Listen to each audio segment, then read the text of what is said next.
Today's Wednesday. We're out here on our last Fred Meyer of the year to pave. They will eventually come out and seal coat it during the summer. But today it's raining.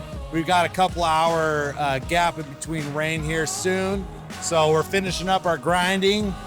They started here at 7 a.m. It took them a couple hours. We got mix on the road. It's gonna be hot and ready for us to pave when it stops raining here in a little bit. And then we'll show up, got our passes lined up, pave it, try to stay kind of with the prep crew because obviously we'll catch them at some point.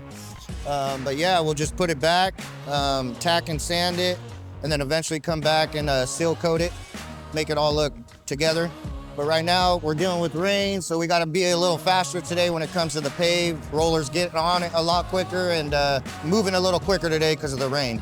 Challenging about the rain, if we do pave with the rain, which is not recommended, is keeping the rollers right behind the paver and making sure we pull any larger rocks off the mat that come through the mix.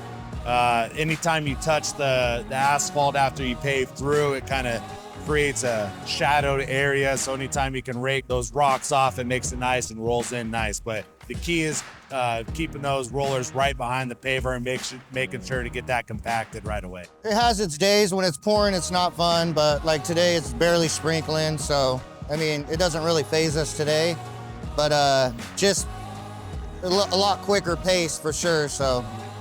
In all reality, it's Oregon. So we're gonna have to deal with the weather as it is. As you see behind me, we got the grinder doing its last pass, and then we'll finish cleaning up right behind them and we'll be done.